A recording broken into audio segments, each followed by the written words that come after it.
On today's show, we are digging deeper into a Pixar film that has, in my opinion, one of the best opening sequences in cinema history. Of course, I'm talking about 2009's Up. So, what makes the opening so powerful? How important is Carl's character journey to the film? And what does the film teach us? We'll be asking all these questions and more on today's show.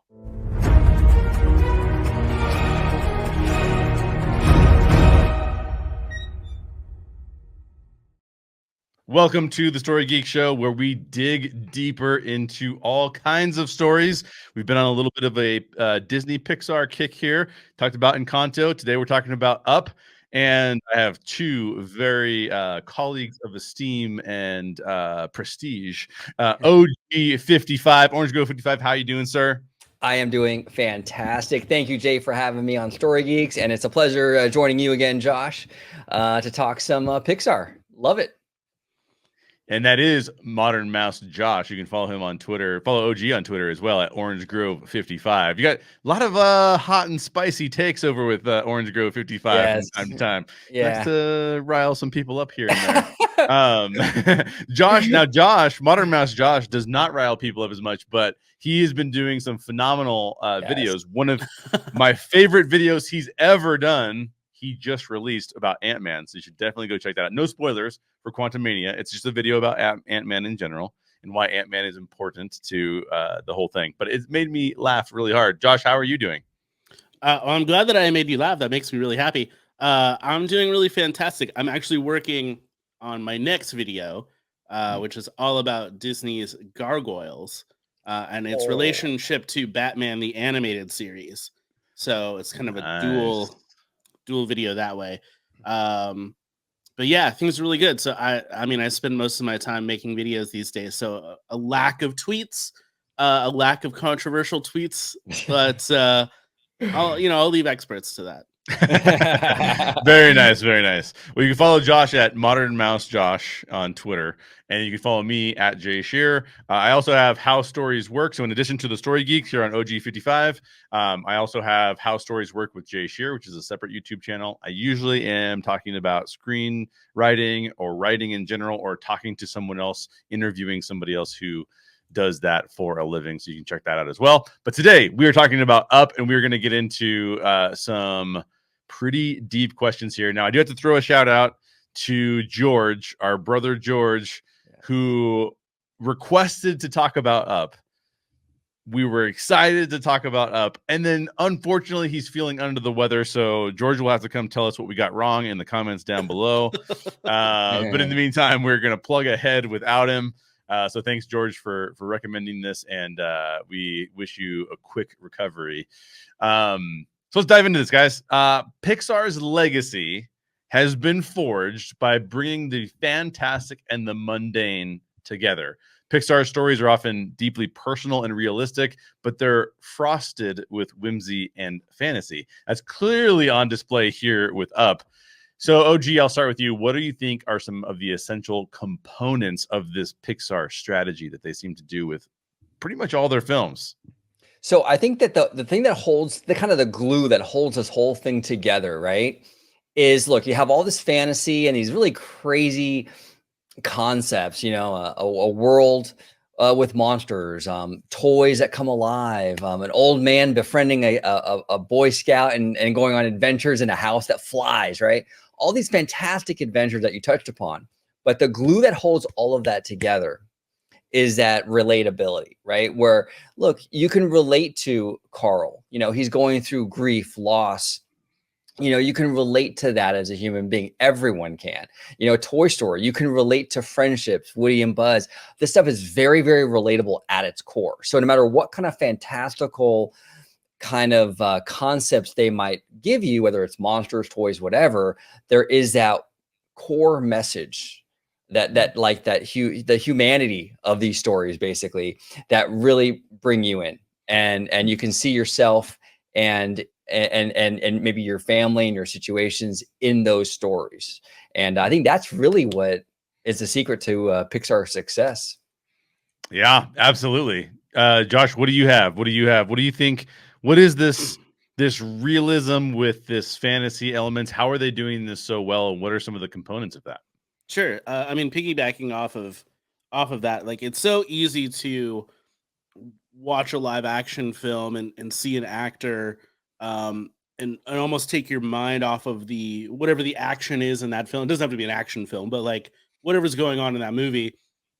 Like you know, if you see Brad Pitt on screen and he's playing a homeless guy or whatever in a new movie, your mind starts to wander. At least mine does sometimes, where I go like, "Oh, who's Brad Pitt dating these days? I kind of liked him with Angelina Jolie." Or, you know, like you're like, "Well, I should go back and watch Mr. and Mrs. Smith. That was a good film." Like, you know, it's a you start to just associate with these actors, or you know, if you see somebody on screen that doesn't look like you might say, yeah, I get this situation, but like that's not going to happen to me because like that's them, not me.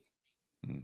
But with animation, Pixar does it probably better than most anybody, is that nobody looks like their characters. Even in this film, where it's like human characters, nobody really looks like Carl. No. You know, like, but especially with the other films, like nobody looks like Mike Wazowski. You know, sure. I mean, you could say that some of these films, some of the characters might look normal, but like even the human characters in recent films, like Soul, nobody looks like a lot of the characters in that film.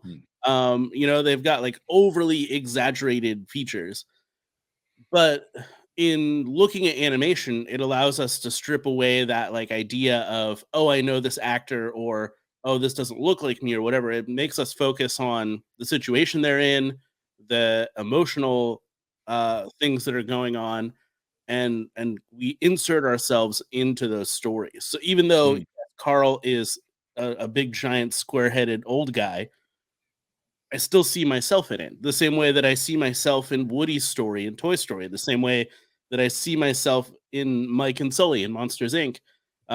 These are characters that just really resonate with people, and it you know goes to show like in Zootopia was one of the biggest films of the last decade or so from Disney outside of Frozen, and I think because a lot of people around the world, no matter where you come from or what you look like, um, those story like that story and the emotional impact of it resonated with people because they could disassociate themselves from, you know, like the actual human parts of it because there's no human parts of it. It's all animals. But we still relate to it because we see ourselves in that. So I don't know. Pixar does it best, and I think that this film, you know, is one of their top emotional, impactful movies. And it really Yeah. plays to the power of animation in general that they have to overcome that hurdle of, you know, these are very fantastic looking kind of even human beings or completely different, you know, Yeah. creatures or whatever. And they gotta overcome that hurdle and then make it where you have to hit somebody in the feels basically. So it has so many more hurdles than like a live action movie where you're already starting with that advantage in live action because all the characters on screen are human beings for the most part. And so it already has that level of relatability out the gate where animation doesn't have that. And so it's really incredible how animation can overcome that hurdle and even surpass live action in that emotional impact, even though live action has all those advantages. So it really is a testament to how beautiful this art form is, in my opinion. Yeah. Yeah, I totally agree. And I'll give an example. I gave this example frequently, so you'll probably hear this on the show from time to time. But I was each medium has its own uniquenesses that are benefits and then that are drawbacks, right? And so I often compare, this isn't animation, but I often compare Game of Thrones, the book series, versus Game of Thrones, the TV series. And I do that because novels have a unique power in that your brain creates the scenarios. There's no visuals in a novel. Sometimes you have an illustrated novel, but for the most part, your imagination conjures up whatever's in those books.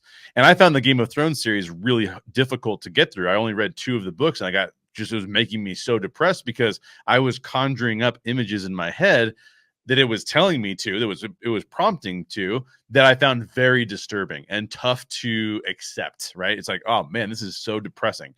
But then when I watched the TV show, and I felt like maybe I shouldn't watch the TV show because it might be too intense for me, but I found that the visual components of having live actors, I could make exceptions. I could go, oh, well, they're obviously not actually brother and sister. There's two different actors, and that person's obviously not 10 years old. They're 25 years old. And so my brain was actually able to deal with it differently than it dealt with the book. And I think one of the beauties of animation is that animation is it's subverting maybe your initial response to seeing like a Brad Pitt, like you mentioned, Josh. And it's instead saying, I'm going to only give you the characteristics of these visual things. I'm only going to give you the things that matter the most so that you will understand this character a little bit better. So that you have visual cues to say, in this story, this is probably how this character is going to be dealing. So, for example, you see Carl, and he starts out the movie with this wide-eyed wonder about the world, but he's kind of fearful as well. And the visual representation of him looks like someone who would be like that. As he gets older, and as he and Ellie, I mean, Ellie is a goofball when she shows up, and it's this spirit of adventure that she has.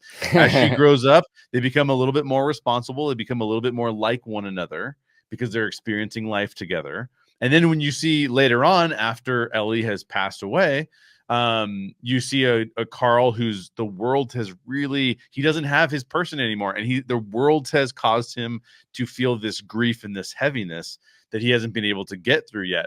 And all of the visual components of all of those characters are interweaved throughout to give you a tapestry that is incredibly meaningful.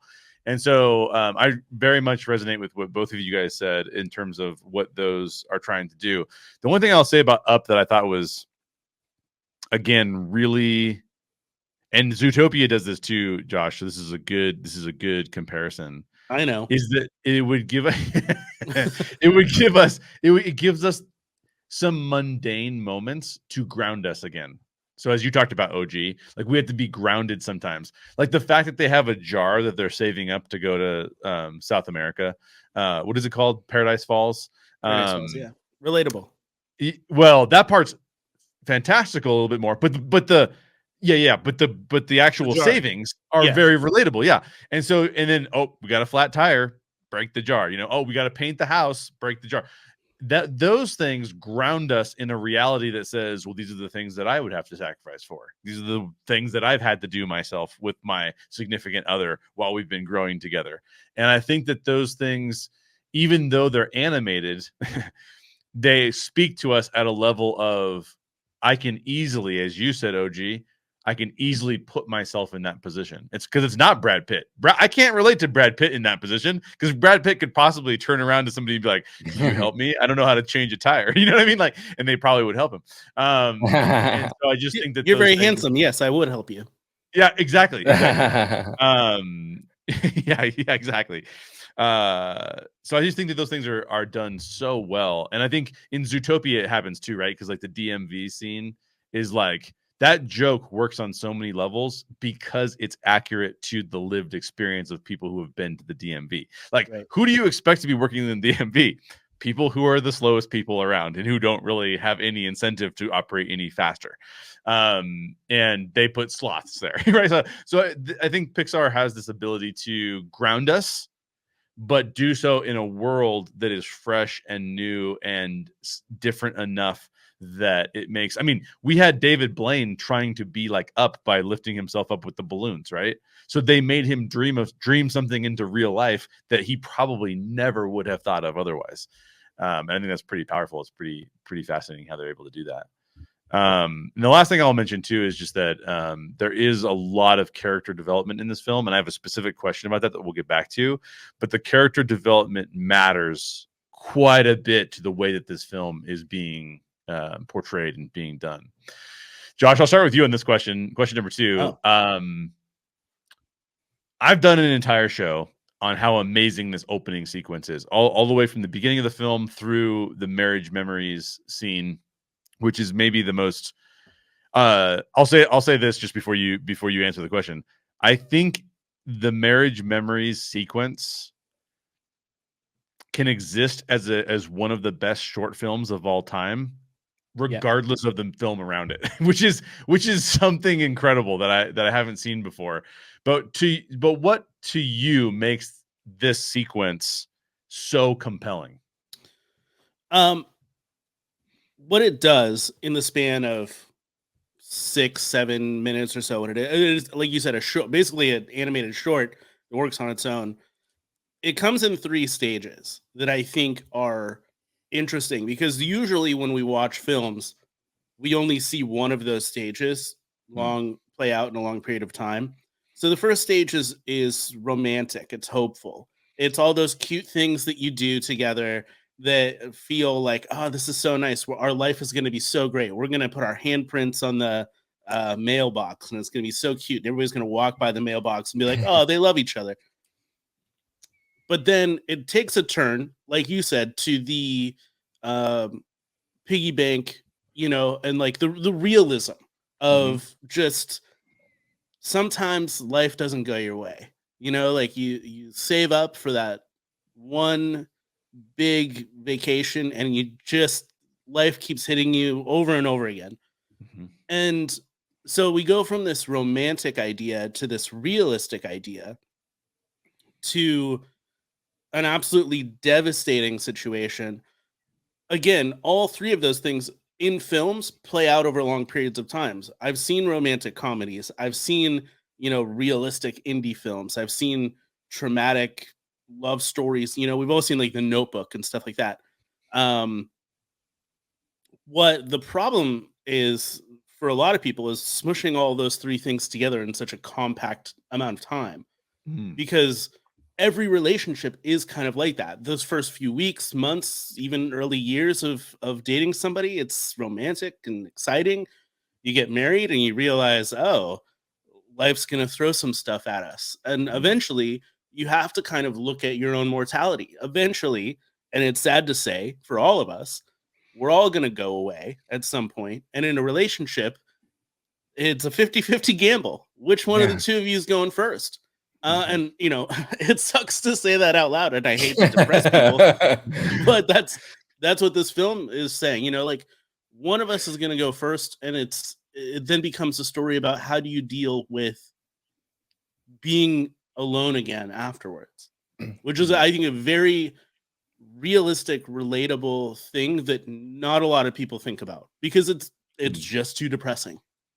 Yeah. Oh wow, it's powerful stuff, Josh. That's powerful stuff, and you hit the nail on the head, right? And it's like it all comes down to like, I think every human being sort of has like this. Well, not sort of, that we have this deep seated fear about death and loss and grief, right? We all dread this, like you said, Josh. Nobody wants to talk about it. No one wants to think about it, And so when Pixar, when they did this opening sequence in Up, it hits home because everyone can relate to that. Like we have these incredible lives with all these incredible people in these lives, people we care about deeply. And this sequence reminds everybody that, life is short and you never know. And, I don't know. It's very powerful. This scene is one of those scenes in animation where it's like it's the equivalent of like the Bambi's mother scene. It's equivalent to like Mufasa scene in Lion King. It's one of those powerful moments in animation history that just hits you in the gut so hard. And it all comes back to that relatability, though. It all comes back to how everyone has that in them. Everyone has that fear of loss in them. And that's why I think it hits us so hard. And we can put ourselves in that position. What would happen if I lost my loved one, my soulmate? What would happen if that was me, if I was in Carl's position? And it wrecks you inside, it wrecks you. And I know that this is a question for later, and so I'm sorry to bring it up now, but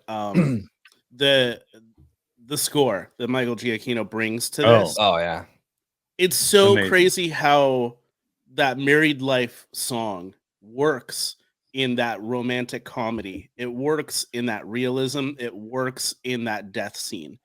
That song creates a mood in 3 different styles of storytelling. and lays this foundation because it sounds so hopeful and loving, but then by the end it sounds so tragic.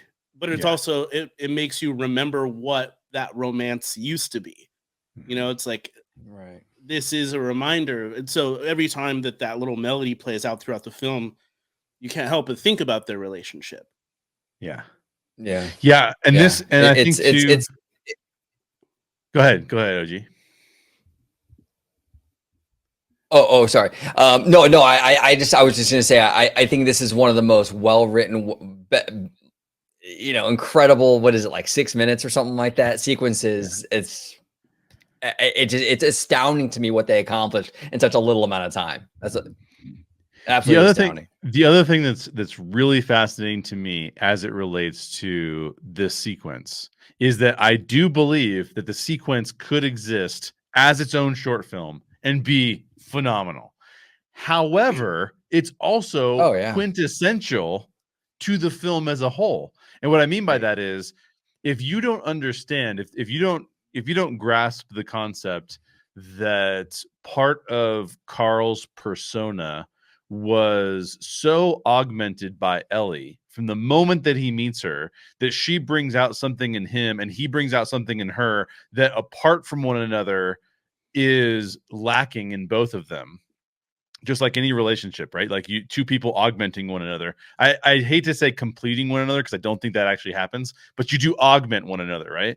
And the fact that that is showcased throughout and how important it is, but it also sets you up for something else. It also sets you up for the fact that a lot of Carl's regret about the way that he lived his life was related to the fact that Ellie pulled him into this dream world, but he was never able to take her on an adventure that she always craved. And so he has this guilt associated with him that if Ellie hadn't married me, she would have been able to go off and do these amazing things, but I kind of held her back in that.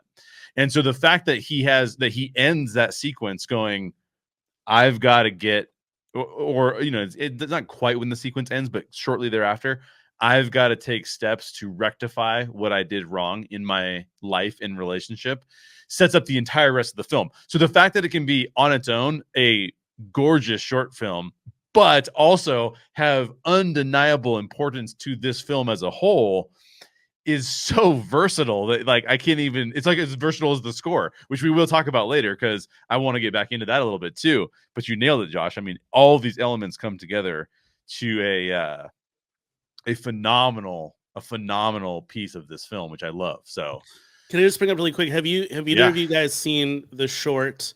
It's one of I forget what they're called. You remember like a year or two ago, Pixar put out like Spark shorts on Disney Plus.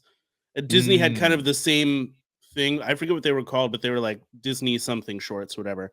Mm-hmm. One of them is called Cycles. I don't know if you've seen this one, but like it was crazy because like it's very similar to the short at the beginning of Up. It takes place inside of a house, like an old mid-century modern house.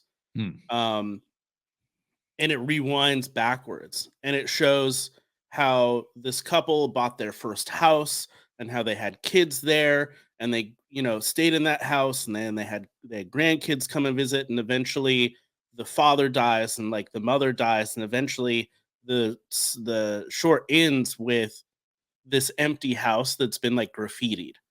And like it was crazy because I was watching it.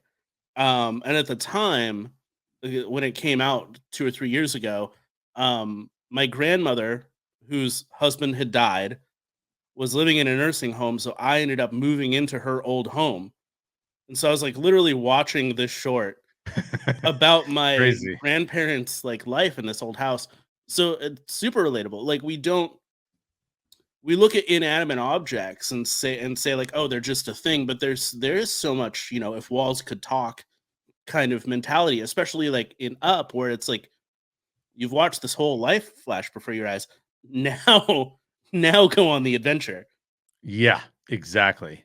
Well, I'm glad you brought that up because one other thing I wanted to mention that is set up in the opening sequence that is important to the rest of the film as well, is that Carl and Ellie have a miscarriage.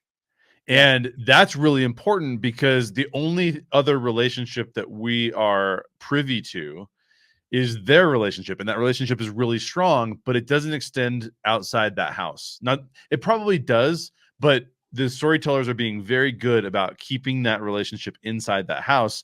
And the reason why that's important is because he doesn't know how to have another relationship. He's never had a kid before. He almost can't see himself in Russell when Russell shows up. And so he needs to be able to go like, I used to be Russell. That's right. I used to be just like Russell. Why am I not pouring myself into someone like Russell in the absence of being able to pour myself into someone like Ellie? And I think that's a really good reminder that even though there is such a thing as a romantic bond, we can showcase love and showcase selflessness in so many different areas of our lives, just like Carl learns to along his journey. I do want to mention OG is having massive issues with his internet, so he may be popping in and out. But just so everyone knows who's watching, like that's what's going on. He's trying to figure that out. But we're gonna keep plugging ahead. Let's talk about the changes though, because Carl changes at least 3 times. He has, and this is, by the way, I don't want to say it's unheard of. It's very rare for a character to change 3 times in a film. But Carl goes through 3 very different versions of himself and possibly even more. So how do these changes in your mind, Josh, how do these changes speak to the human condition?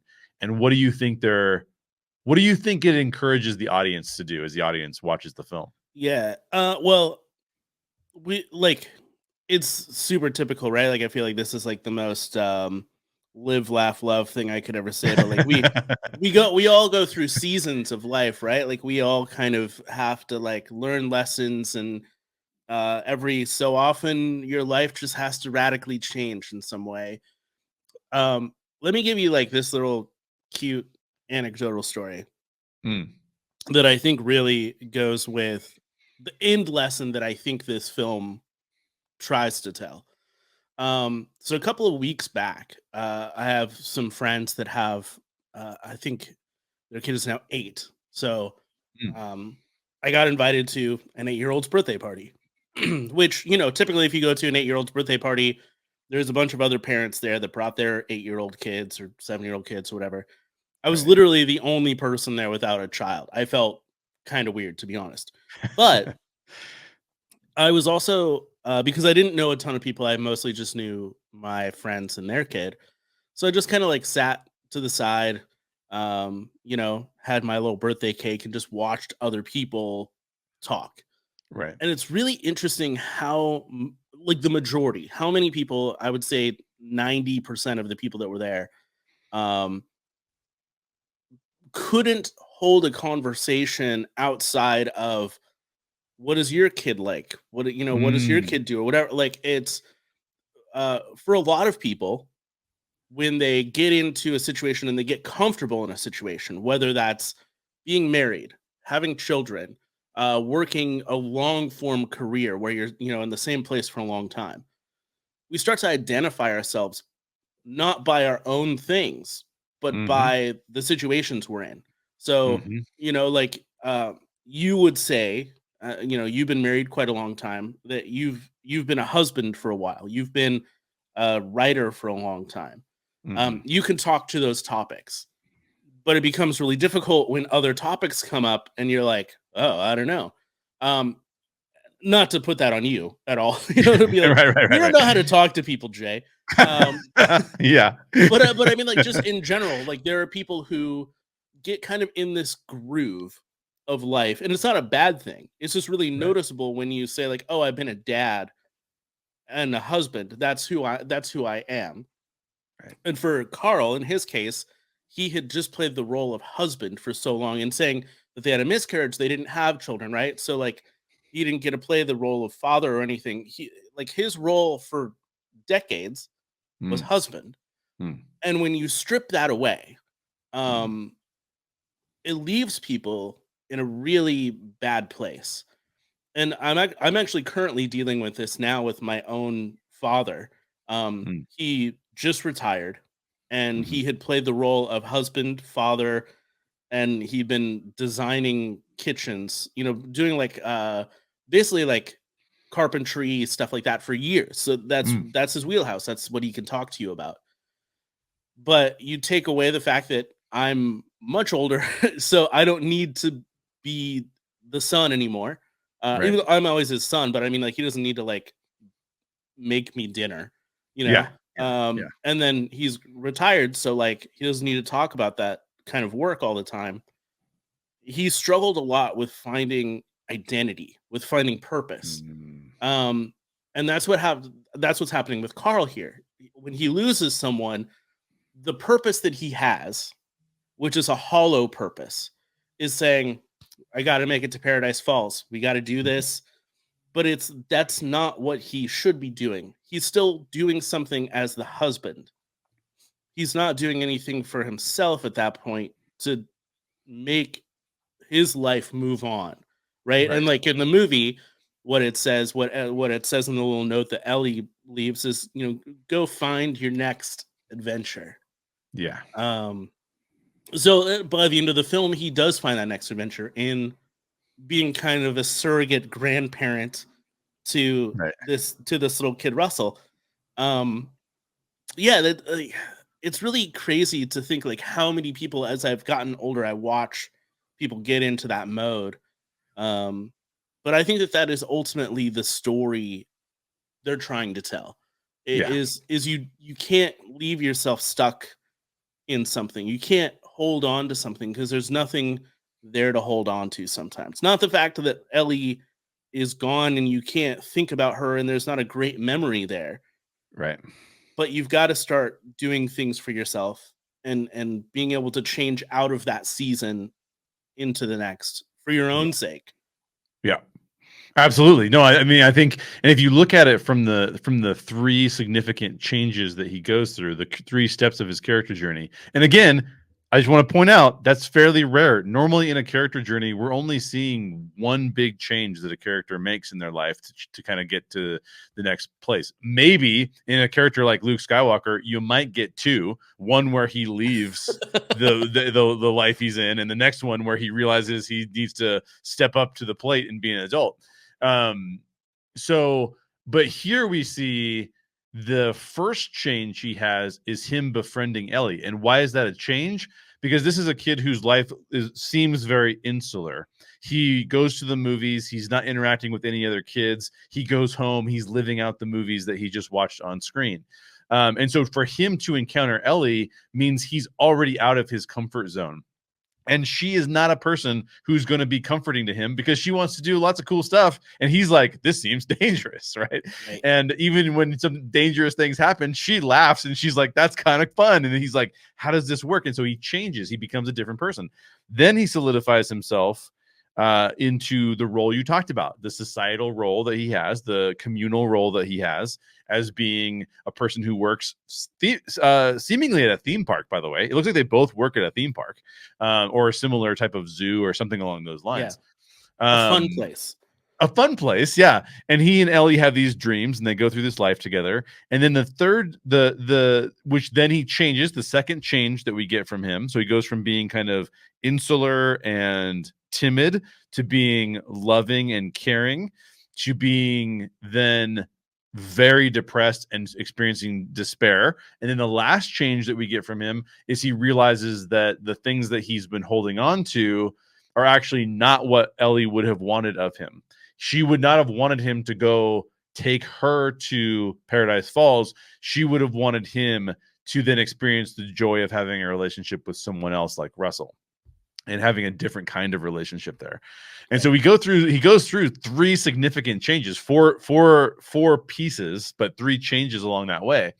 And I think I totally agree with you. In the end of the film, by the time the film is over, I think that the storytellers are encouraging us to live life to the fullest in as selfless of a way as possible. The selfish thing for Carl to do, which is perverted, because at first the selfless thing to do is to take Ellie to Paradise Falls, because that's a little bit of a step for him. He's not super comfortable with that. It's getting him out of his comfort zone. But he goes, I'm going to do that. Ellie's gone, but I'm going to still make this happen. That's more for him than it is for her, because of his regret and trying to overcome that. And so when he can finally turn the viewpoint off himself and back onto someone else, in this case Russell, he can then see what that experience is going to look like to the world, which I think is really, really phenomenal. I also want to pick up on something else you said, because I think that we live in a country that struggles with this quite a bit. There are two aspects to culture that, and probably more cultures, but I'll just speak to the US culture because that's one I'm most familiar of. There are two elements of culture that are kind of at odds with one another quite frequently. One of those is we want to be individuals, and that's an American thing. It's not all cultures are individualistic, but America is fairly individualistic, and America says you should be an individual. But there's always this other thing that's happening over here called society and culture, and society and culture has expectations of people. Yeah. And so you are, and not only that, but systems. Like if you go to a local church, they probably have programs for kids, and they probably have programs for married couples who also have kids, but they probably don't have a lot of programs for people who may not fit into any of those preconceived notions of what's going to go on in someone's life. And I think that, whether it's a system or an organization, whether it is a culture at large in society and what society's expectations are, or whether it's an individualistic look at what we, who we're trying to be in light of all these other things around us, I do think that this film is encouraging us to be yourself, but also don't focus on yourself, focus outwardly to other people, and see where the systems are broken and they're not really taking care of people, and see if you can step in and help, because Russell's system is broken. We don't know how it's broken. We don't know, but we know that it's broken enough that nobody shows up for him when he's earning his badge at the end there. And it's solved. It's fixed when Carl says, I'm going to show up for Russell because I'm going to be there for Russell. And I think that those things are an encouragement to us to get out of our comfort zones and not focus on ourselves, but focus on what else is going on around us. Yeah, I think that there's a balance there, right? Like there's selflessness in the regard of, I'm going to take care of everybody around me. I'm going to go to Paradise Falls for the sake of Ellie, despite the fact that it is maybe not good for myself, even though he thinks that it might be a selfish thing. But I also think, like, when I think about stuff like that, where it's a balance, you're selfless when you decide to do some kind of community service, right? You go and you help the homeless, or like you decide to help repair somebody's, roads, whatever. I don't know, like go pick up trash on the side of it, whatever it is. Right. But it's selfless, but the reward of it does make you feel good, which is selfish.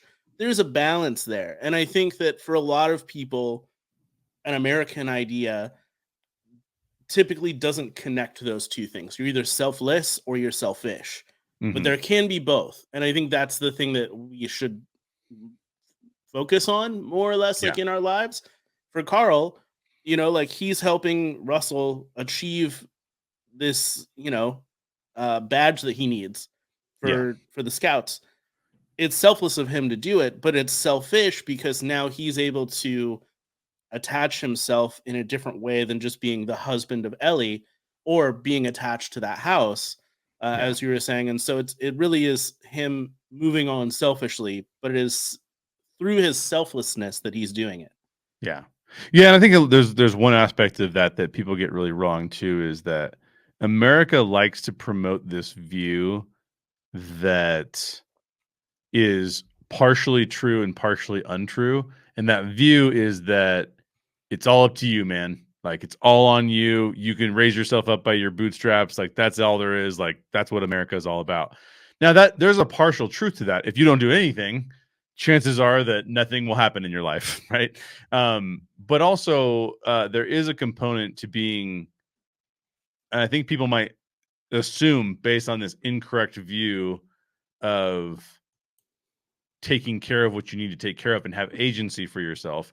There's this incorrect portion of that says you have to pour yourself out into other things, so much so that you just burn yourself out and you become invaluable because you lack value because you become so overburdened with things that you can't even help anybody else out either. And so there is a component of that is like restoration, renewal of your energy, like being able to stop and say, I'm going to reflect now, as opposed to keep striving for the next set. We're in a world where we could easily get focused on how many downloads did our podcast get, how many views did our YouTubes get, and ultimately, like, those things are they can become burdensome actually, as opposed to being actually freeing.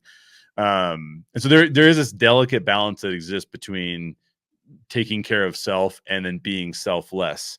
But I think I think that the film kind of gets into that a little bit too. Like, Carl has to, if he doesn't get his house out of that city, he probably continues to be a bitter old man who yells at people on the street, right? So he does have to take agency for where he's at, but his initial step at taking agency is actually not the best step for him overall. He has to learn through that process and stumbling around to figure out, like, oh, I am doing this for myself, even though I think I'm doing it for Ellie, and this is not really what she would have liked for me. I'm trying to overcome regret and my despair. I'm trying to overcome it with activity, when in reality, there's other people around me who could use me, use my what I'm able to give, right? And I think that there's a delicate balance there, that the story is saying to us, it's not about what he could achieve no matter how old he is. It's about the relationships that he could form, and those are two different things. I'm glad you brought that out there. Like, there's something that's it's more complex than just saying, like, be Luke Skywalker or don't be, it's more complex than that. I think that shows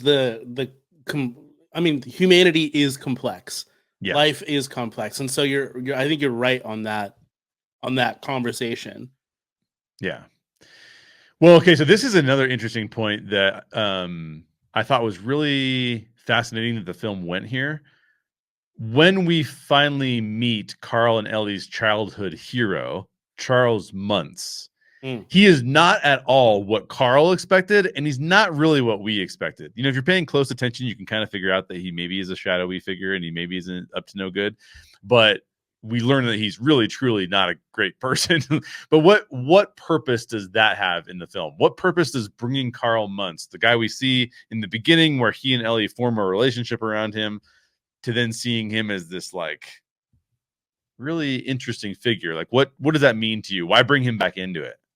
Yeah, it's difficult because this film, you could tell the story without having a villainous character, right? Like, we've been talking about it the whole time. The villain kind of is getting out of the rut that you're in, getting out of this, like, depressive zone that you're in.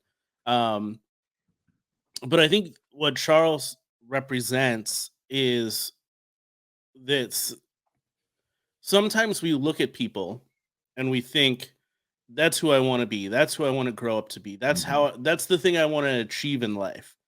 While also not focusing on yourself and where you're at and where you could be.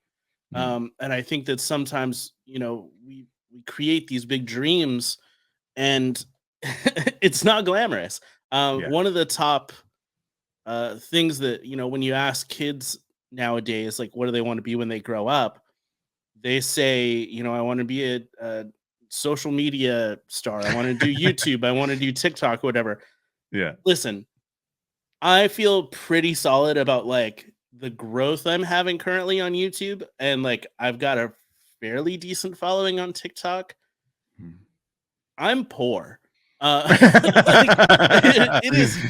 is not, we're not, like, the idea to end up being the Mr. Beast is one in literally a million, Mhm. different people. Like, it is such a difficult thing to pull off. And then once you I mean, you and I have been doing like YouTubing and podcasting for a while. It's a grind. It's not like a fun, exciting thing. I mean, it's a fun job. Like, I enjoy doing it, Yeah. but it is work, and it Yes. is a lot of work. And sometimes you wear a lot of different hats that you have no idea what you're doing. And sometimes you are working towards something that maybe your audience wants, but maybe you don't want, or whatever the case might be. But like, if you were to say Charles Muntz is the Mr. Beast, good luck. Like, Mm. that is a really high mountain to climb. And so to me, it's like you're better off to focus on where you're at and what you're doing. And I think that for this film, for Carl, Charles Muntz is he represents the dream. He Mm. represents the adventure. He represents his childhood. Mhm. And to meet that person and to be completely let down by him, I think that Carl realizes the things that I had focused on for a lot of my life never really existed. Yeah. Again, it goes back to identity, like, who do you identify as, and why? And for him, he identified as being a husband and being this adventurer. But Mm. the adventurer, where you're chopping through the jungle and like seeing Paradise Falls and like taking on crazy animals or whatever the case might be, um, just doesn't really exist. It's a fictional thing that Charles Muntz had been creating. Right. Yeah, I think you hit the nail on the head. I think that the reason why we have to introduce Charles Muntz back into the story is because Carl and Ellie have a dream. Carl believes that he was the impediment to Ellie achieving her dream. He doesn't understand that Ellie's dream was love, and Carl filled that role for her, and they Right. filled the role for each other. And so he carries with him this despair that not only has he lost Ellie, but that transforms into, I could have done something for Ellie, and that makes me less than. And Charles Muntz is sort of the part of the dream that you mentioned this earlier is shattered. It is, oh, the thing that I always thought was true and what I thought I would get out of getting to Paradise Falls and taking Ellie. There's going to be a question about this in a minute, but taking this metaphysical Ellie, which is the house now, taking Right. that to Paradise Falls was going to make up for any of the problems that I had ever had in my life, and I will have achieved the goal, and I will have not let Ellie down. But that seeing Charles Muntz makes him realize that Charles is chasing a goal that he is willing to crush others to achieve. And if Carl does the same thing, he will leave a swath of destruction behind him, much like Charles is doing. And so he realizes when that dream bursts that, oh, I don't want to be Charles Muntz. That was all fake. That was everything that I thought was adventure is fake. And what adventure really looked like was just having loved ones around you to do the journey, to go on the journey with you. And that's where I think he turns his attention more towards Russell and says, I can help Russell with that to a degree too. So I think it serves a very interesting purpose in the film, but it also is, you have to almost break it down in your mind, because I don't think it's readily apparent that that's why Charles Muntz is there.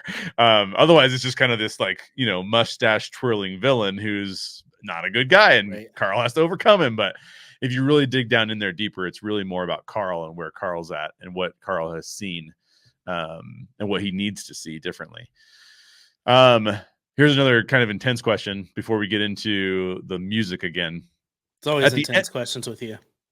Dude, I never come up with no softballs. Easy questions. There's no softballs. No. At the end of the film, when Carl's house floats off into the sunset, he says, "It's okay. It's just a house."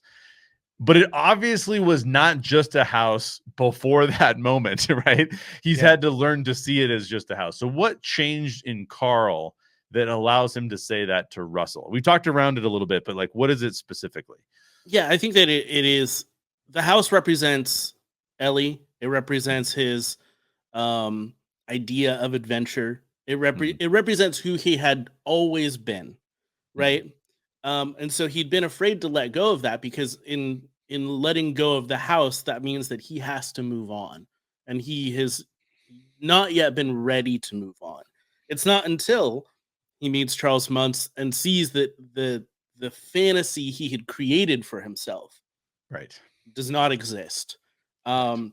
The you know, like this idea that Ellie is still in the house and he can take her to Paradise Falls and Mhm. they can see everything. That doesn't exist. Mhm. And he had been holding on to that fantasy for so long. It is, for him, letting go of the house is the manifestation of letting go of that identity that he'd been carrying, that he burdened himself with for Mhm. so long. And Mhm. it is being able to say, it is just a house, it is just a thing. I have the memories. I have Mhm. everything I need to go forward with. Um, and then for him, you know, it's, I mean, also, what are you gonna do at that house now? Anyways, it's not gonna be great at Paradise Falls. It's not a lot of plumbing and electrical that you can do. So um letting go of the house because it's just a house, it's true. You know, like, we, even in American culture, for the most part, we are not buried with our things. We do Mm. not die with all of our things. We die with our memories, and we are left in the ground alone. Right. And this is getting real sad and depressing. I'm sorry, but like, it's, you know, I think that the materialism, especially in American culture, becomes um, part of who you are. You know, Mhm. man, I remember when I was a kid, we had a garage sale, and my mom, I was probably like 13, 14 at the time, and my mom took this box that was sitting in the garage for a long time, filled with a ton of Ninja Turtles action figures. And my mom gave them all, like the whole box, gave them away for like $10.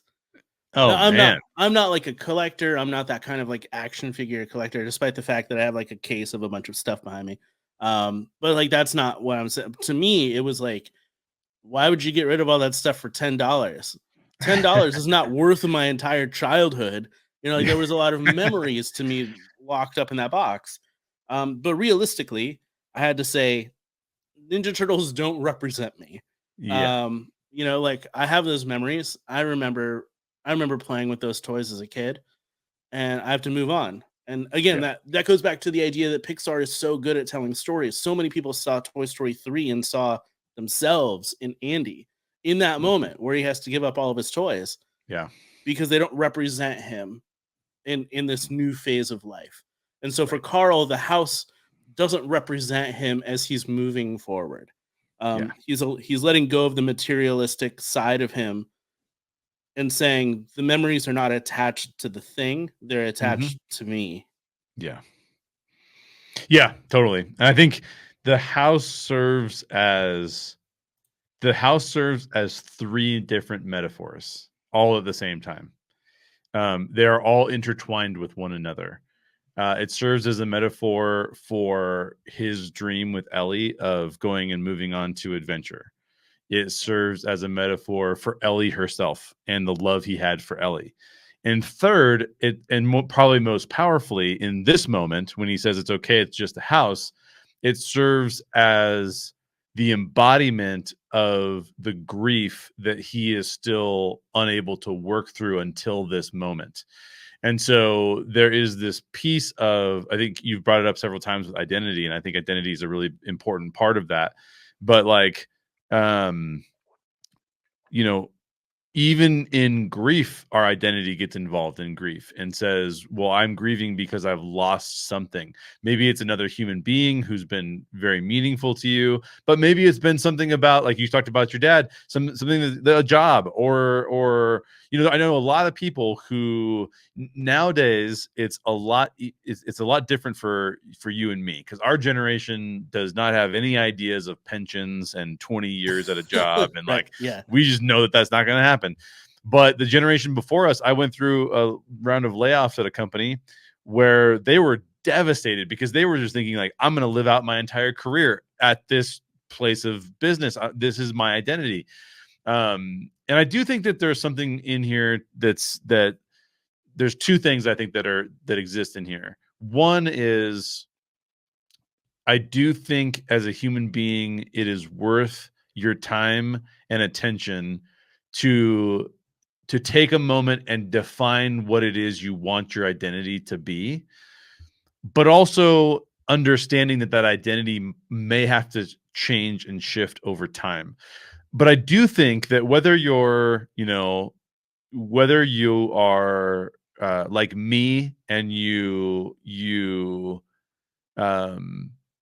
have a spiritual identity you fall back on, or whether you're maybe a little bit more like you, where, can I call you a secular humanist? Is that fair? You can call me a Satanist. No, I'm just kidding. No, yeah, you can call me a secular human being. I love that response. That's my favorite. But a secular, so you can be a secular humanist, but both of us have to come to terms with, where am I placing my identity? What is it that really you can't take from me, right? Yeah. You can take my voice, you can take my eyesight, you can take my job, you can take the YouTube channels, but what are the things that I identify with that you can't take from me? And it's worth, because what cannot be taken from Carl? His ability to pour himself into other people and become a meaningful part of their lives, and that's why he turns to Russell. And I think that grieving process had to exist, and he had to get over what he thought his identity would be in his grieving process. When my mom passed away, my dad had to go through the same thing. My dad, I would actually get kind of irritated. We were both talking about dads today, but I would get irritated with my dad a little bit because he would tell me like, I just thought my life was going to look different for the next 20 years. And I'm sitting here being like, I don't care what your life looks like for the next 20 years. I just lost my mom, So it's like this, Right. it's like this back and forth of like, grief and how you deal with grief. And he's thinking of like this person that I was going to have with me for the next 20 years and experience life in this kind of way. That doesn't exist anymore. I can't experience life in this kind of way anymore. And that is an unworking of your identity, and I can't believe what it would be like to lose some of the people around me. I think that would be absolutely horrific, but guess what? Like you said earlier, it's gonna happen one way or another. It's either, it is the way that it is. Even my pets, I'm gonna be completely a wreck when my pets pass away. But that will happen. There's no getting around that. Well, let's do this. Let's talk about this is the last question I got on here, and it lifts us back up a little bit more. As opposed to talking about this super heavy stuff. Let's talk about the music and up a little bit more. The music in this film is amazing. I want to piggyback off something that you said earlier. You said it works for joy. It works for sadness. It works for pick your emotion from Inside Out. This song can be attributed to each one of those characters, right? I would associate that. I've found the same thing to be true. In two other areas. One is primarily something that Disney uses, and then one is something that Pixar has used in other films. Pixar has used Randy Newman, who I believe is really good at that same thing. You've Got a Friend in Me can be, just tweak it a little bit, and it can be a very introspective perspective of like, you've got a friend in me, and if my friend passes away, what did that friend mean to me? And you can use it all in those ways, but it can also be a very joyful experience. My favorite, though, goes all the way back to Scott Joplin, which is played frequently at the Disneyland Resort. Yeah. The Entertainer is one of his, and Maple Leaf Rag is another one of his. Every single one of those songs is sort of bittersweet, but can be played for happiness, can be played for sadness, merely by changing the tempo. like it is insane what you can do with a lot of Scott Joplin's music, and I think that that's also true of the music in Up. And I think that's also why the music in Up works so well in the parks, because you don't see lots of evidence of Up in the parks, not really. Yeah. No. But you do hear this music frequently. Yeah. So talk to me about the music, because you have a music background. You're like a musician. So I at one point in my life identified myself as musician, and it was devastating when I didn't anymore. Okay, so I know a bit about Michael Giacchino. To my knowledge, I think that he is the only mainstream film and television composer that got his start in video games. Oh, really?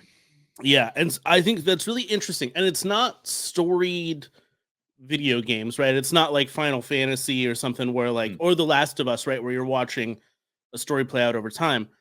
You're talking about you're a character, you're in a level, go. Right? right. There's not a huge story to it. So what you have to do with the music in that is to set a tone.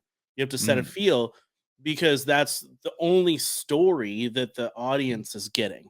You and I have talked about this off air, in the fact that Michael Giacchino, one of his first forays into directing, was Werewolf by Night for Marvel, and it's such a fantastic short, I guess you would call it. It's an hour-long special. Yeah, because he understands feeling and tone so well from doing music. So when you look at some of the greatest composers that are going to be talked about for centuries in film, I think that he's now one of them, because he understands how to make you feel something. John Williams, I think, does a really great job similarly, but I think that his best ideas come in actually creating a composition where characters have leitmotifs and things like that. You revisit a lot of the score all the time.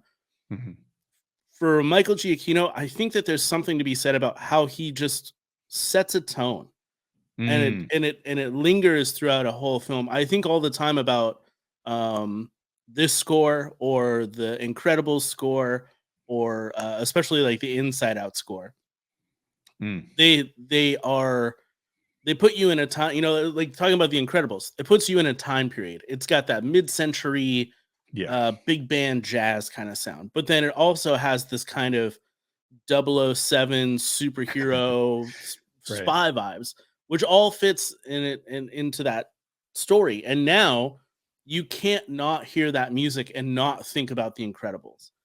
When you walk down Main Street USA at Disneyland or Magic Kingdom or wherever, and you hear that Married Life composition, it is, you feel, I think, because it's Main Street USA, you feel that romanticism of it, because Main Street USA in and of itself is a romantic thing. But if you played that song at someone's funeral, it would fit. Again, we're taking it to a very sad place. But I think that if I were to walk into somebody's wedding and the Married Life was playing, it would fit. If you walk into somebody's funeral and that is playing, it fits. It would fit. Yep. The same with Inside Out, right? Inside Out, the very beginning, when joy first comes to life, and each emotion kind of slowly comes to life, and you see this baby that they're trying to take care of emotionally, and that music feels like when you're a kid and you have that sense of wonder and encouragement. It's just there's a bit of joy in that music. But by the end of that film, you feel that same type of music feels complex, and it feels emotional, and it feels a bit raw. His music just works so well in a variety of different ways. And sometimes it's just like with Inside Out, it's just piano. With this, even though it's a couple of different instruments, it's not big and bombastic like a John Williams score. It's just there in the background, and it's a reminder. And I love that score from Up. I think it's actually one of the best parts of the film, Without that Absolutely. score, I don't know if it would have the same emotional impact. I'm gonna look up really quickly as we're talking. I'm gonna look up Monsters Inc. Did he do that score as well?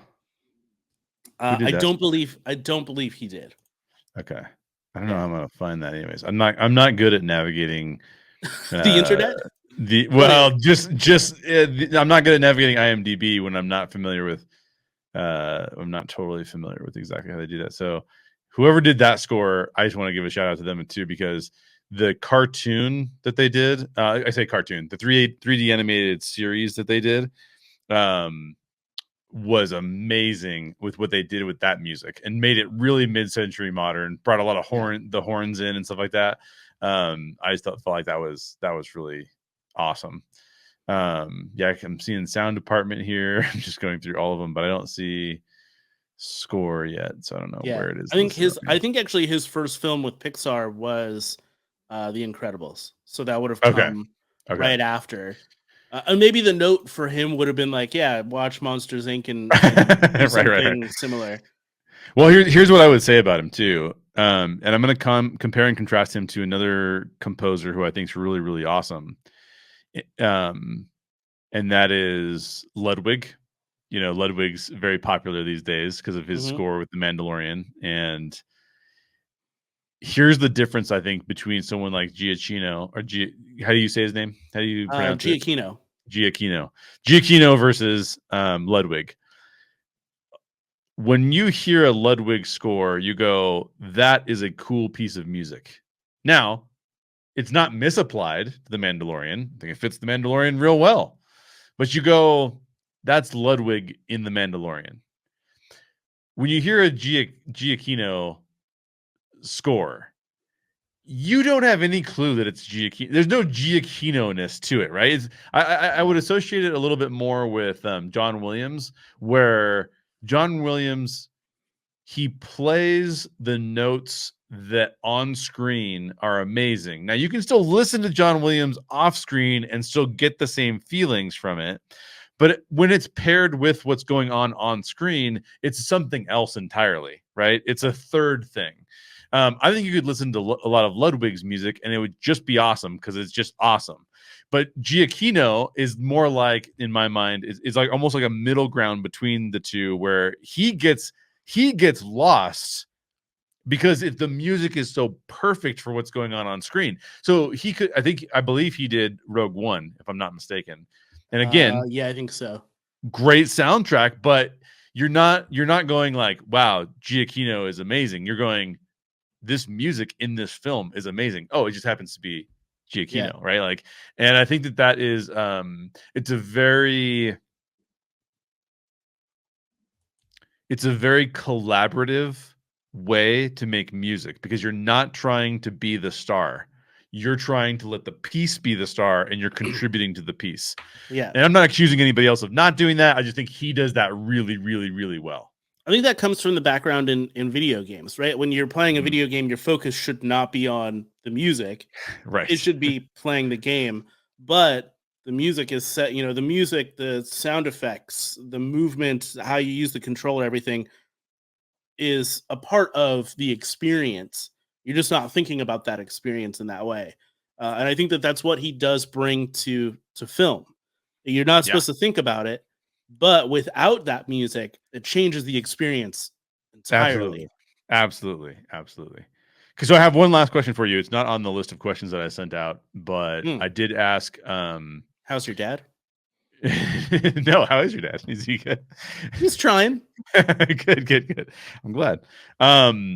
No, my question is, I asked this of my podcasting partner when we just were tackling the opening sequence. And so you can listen to that podcast, by the way, if you go to the How Stories Work channel. You can go back and find I did a great opening sequences series, and then that's one of the ones. Yeah. But I asked this question and I had a difference of opinion with the person that I asked this question of. And I'm wondering if you and I will share the same opinion or differ in opinion on this one.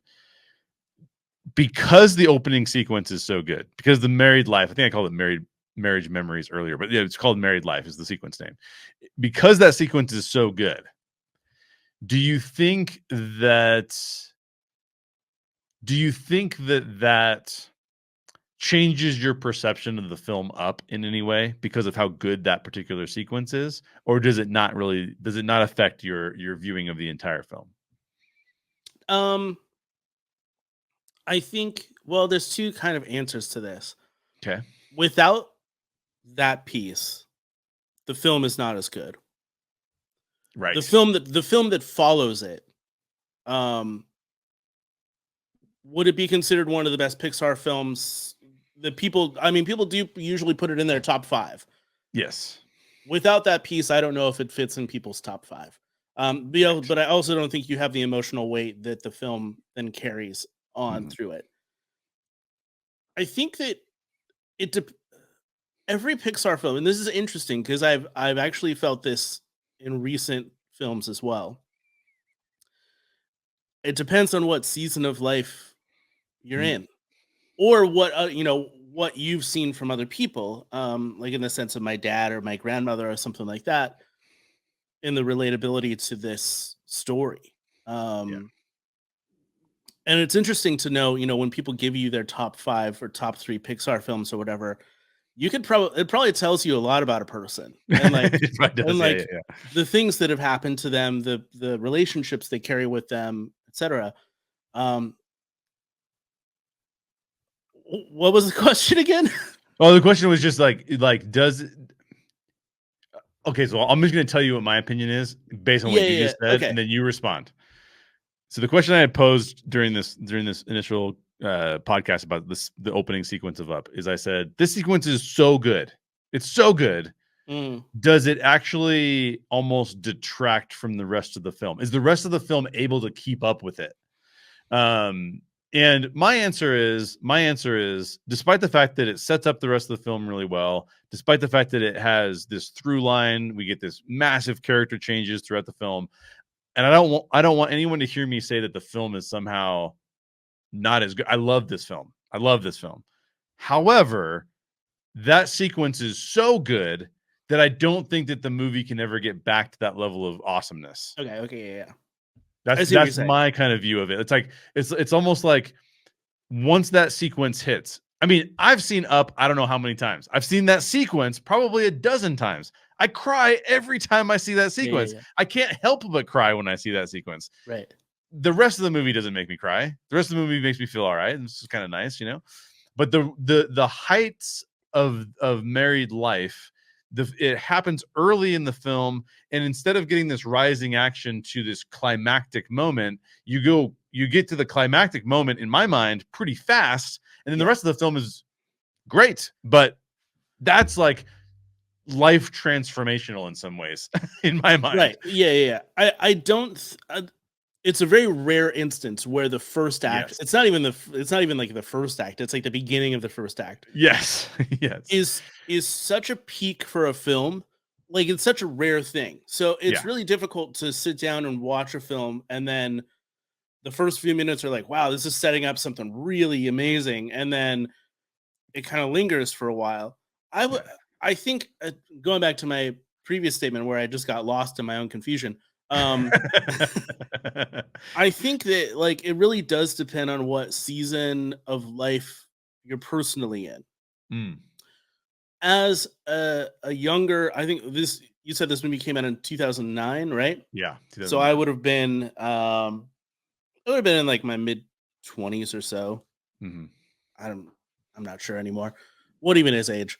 But but it didn't strike me nearly as hard. Now looking at it, my dad is kind of going through this. I watched my grandmother go through this, and I didn't connect the dots there. I didn't connect the idea that this older man was literally dragging his house, the representation of his life, by a garden hose, when if he just let go of the house, he could walk on and go much faster through life. Right. So yeah, I think it just depends on where you're at. I agree with you to a certain extent. However, because I think that the second act, there's just like, oh, look, we found this dog. Oh, a dog talks. Oh, look, we found this like weird bird thing. Okay. Yeah. Charles Muntz is not the greatest villain that's ever existed. But again, he doesn't need to be. The villain of the story is really a self Right. kind of thing.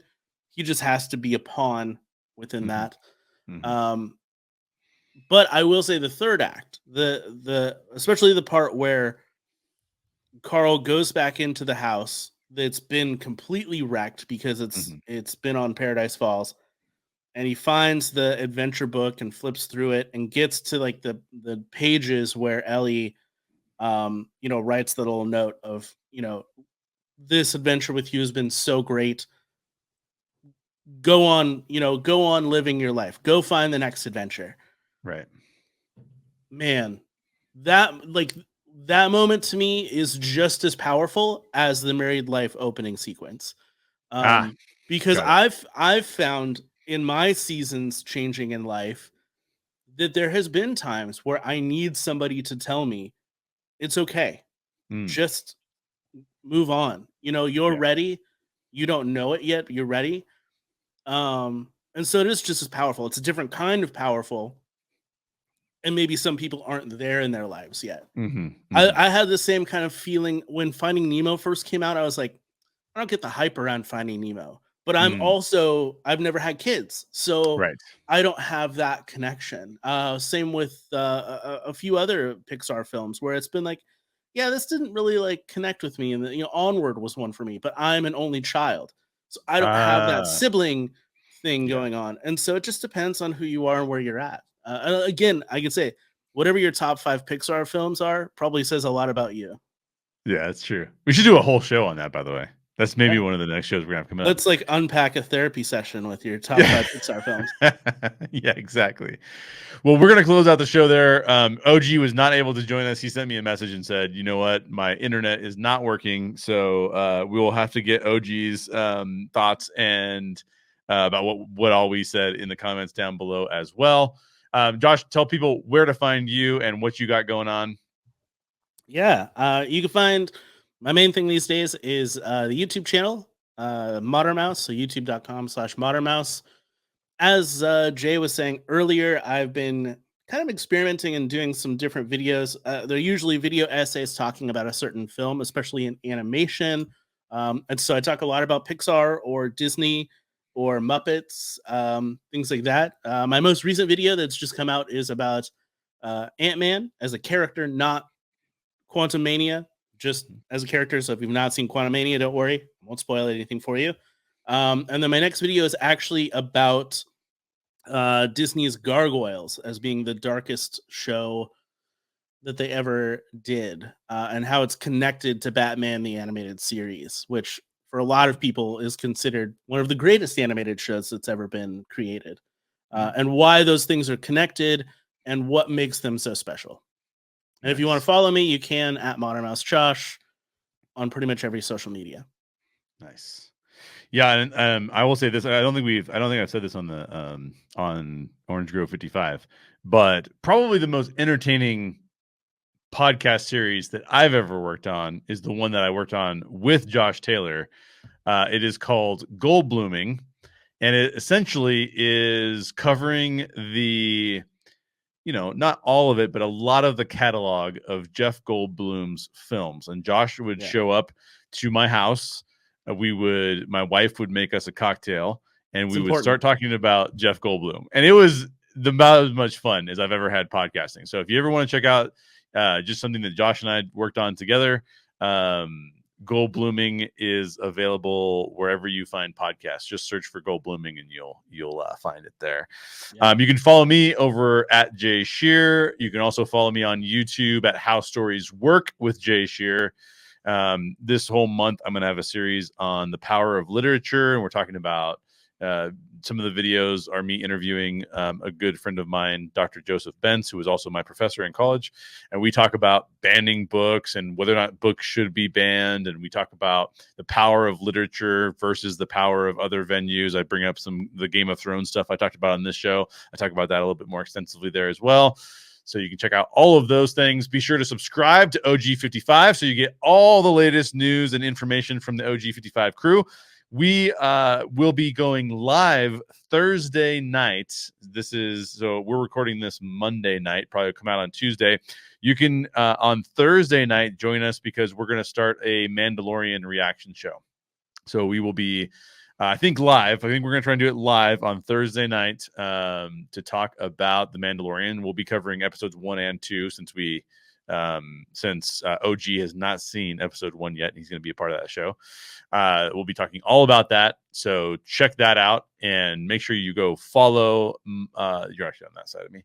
Follow Modern Mouse Josh and check out his video and watch his last video on Ant-Man and figure out why he hates Baskin Robbins so much. You can ask him. I mean, let's be honest. Is Baskin Robbins it's pretty low tier ice cream? We'll let the people decide. You have to let in the comments. You have to let Josh know if it's low tier or if it's your favorite ice cream. No, it's I prefer. I'm a salt and straw person myself. I just wish they would have my favorite flavors more often. You also just wish that salt and straw was near you. Dude, don't even get me started on that. I'm nowhere near a salt and straw. It bums me out so much. All right, well, go follow Josh. Check out our shows. Be sure to check out the Mandalorian series we're doing up here soon. Let us know your thoughts about Up and about any other things that we should talk about, including some of the deeper questions that are out there in the space of things that you watch and that are very meaningful to you. And we will catch you on the next show. Bye.